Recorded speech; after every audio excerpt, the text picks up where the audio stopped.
Okay, we're back on again.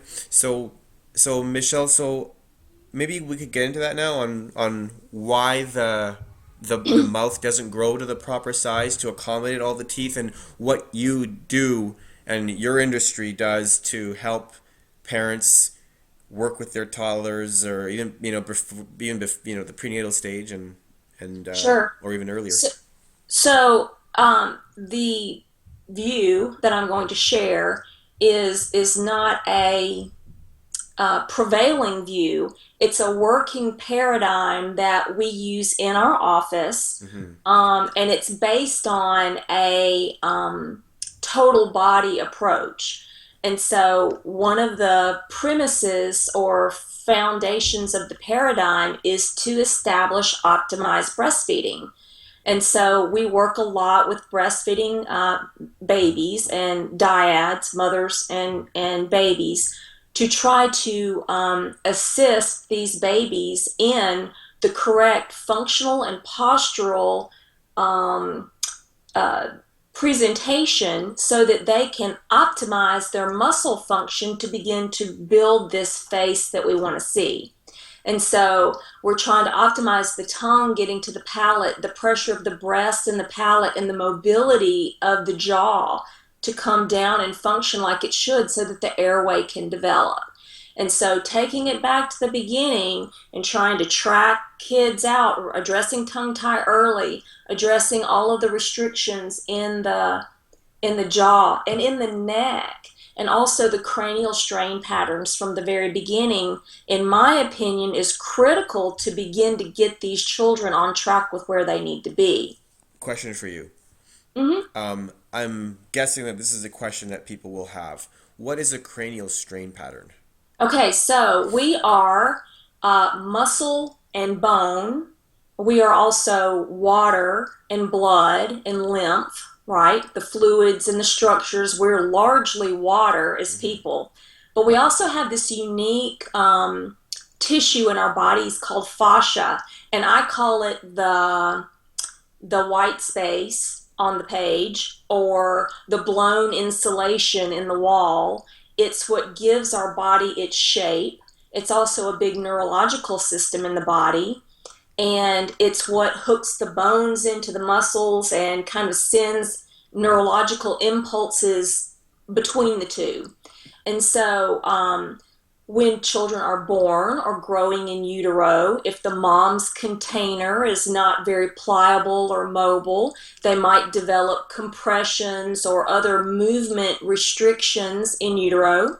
Their birth might be traumatic or an interesting journey out that might cause an injury or some type of trauma.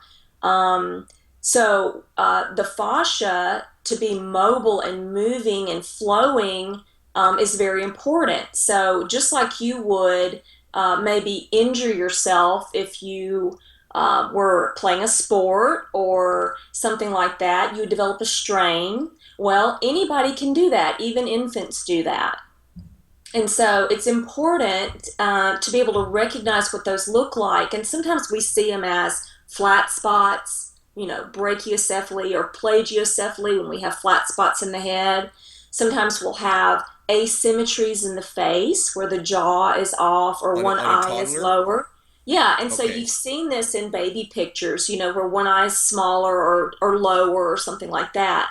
And children, infants especially, are so pliable that in the hands of an osteopathic manipulative doctor, a DO that does OMM, those things are easily What's corrected. OMM? Osteopathic manipulative medicine or Okay. osteopathic manipulative technique. Okay. So, in the hands of an osteopath, something like that might be quickly corrected. Okay. Um, and so, all of that together being addressed can be very powerful for tongue function, for the ability of the jaw to move, for the ability of, remember that I told you about the cranial rhythm that happens, how the sutures move, to get the head doing what it needs to do from an early age. Okay. So bottom line is, um, a kid could have um, a cranial strain pattern, which has to do with the way soft tissues are pushing the bones, Yes, say muscles could yes. be. And impact muscular function and also the cranial nerves that come out of the brain. These are our big wires, like in the house, in our electrical box, Yeah, that come out of the fuse box and go into the house. Our cranial nerves that come out of our head and down into our neck, if they're compressed on one side, can cause muscular deficits and alterations that drive bone growth. got it. So to get everything level and balanced and firing equally Yeah. so that muscles can fire and develop that bone correctly, it's a big deal. Okay, so I'm just gonna tell the parents something. Um, so this is something that a lot of parents don't know, which is that the when a kid is growing, the muscle patterns influence the bones. The Correct. bones need to go a certain way, and if the kid is, say, mouth breathing, they're not breathing properly, the muscle, because we're designed to breathe through our nose, if the kid is not breathing properly, the muscles do things that they're not supposed to do. Those muscles then push on the bones don't grow the way they're supposed to. And Correct. these could be subtle changes, could be major changes, but when the bones don't grow properly, you have compression. And when nerves are under compression, you have problems. Yes, you have Is misfirings of cranial nerves to the muscles, and that okay. impacts pattern. So Now, I'll give you a perfect example of the dynamics of this, and I see this a lot when I get a mom who's trying to breastfeed her baby, and she's like, "Well, he keeps popping off, and he's having problems, and he won't breathe, he won't nurse correctly." And so I observe, and I realize, oh my goodness, they're so compressed right here that the baby can't latch on and breathe through the nose at the same time. okay. Well, a little further digging, and you find out that that baby was born face up and had a close encounter with the mom's pubic bone. And so you get compression down the face.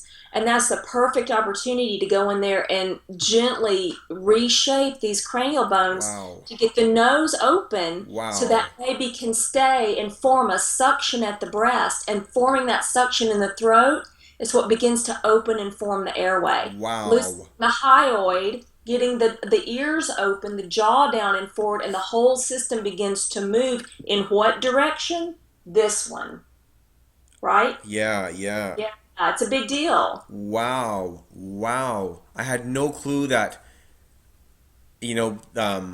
something like just the way a kid is born could Yeah. impact their breathing so much. Yeah, and then you Wow. add in the whole tongue tie experience in an infant, and that's a driver or not as well. Okay. And the so-called father of dysfunction. So your myofunctional disorders begin in infancy. They Okay. start early, Okay. and recognizing them in the beginning and correcting those in the beginning, hopefully through optimized breastfeeding, is a big driver in how these children grow and develop and function. Okay. And you mentioned prenatally. What should parents do prenatally? Yeah, and so the this Is is it this is where I get is it kind of nutrition? passionate. Go Okay. ahead. So is it nutrition or Well, yeah, and that's just part of it, okay. but we've become so disconnected from our environment. Yeah. So, just in the last, I mean, modernity, electricity, Wi-Fi, 3G networks, all of that stuff is new. And if you think about the just the proliferation of Neolithic diseases that have exponentially increased with our technology and our disconnectedness from nature, then we're in trouble. And Yeah. so when I'm working with families, some of the first things that I do are to get kids back outside, feet on the ground, face in the sun, sun on the skin, get them back in the environment where they can grow and thrive. And of course, the microbiome, the gut health is important, nutrition is important. Of course, it is. But we have to really connect ourselves back with nature, the magnetism of the earth, the light in the sun, and getting our eyes back, in the light of day rather than in front of blue screens all day. And so that's how one of the ways that I begin to work with pregnant women is to get them connected back to nature again. Yeah, I if you think interrupted you about when it you said too, you're really passionate what about you it. understand about bone deposition and reformation, Yeah. osteoblast, osteoclast, all of that activity that actually grows and forms the bone, that's done under certain cellular influences. And so when you disconnect the organism from its environment, you get changes you don't want to see. Okay. Okay. It's taking the plant and putting it in the wrong place. So Got it. Got it. I'll stop the recording and start a new one. okay. Okay, so we're stopping.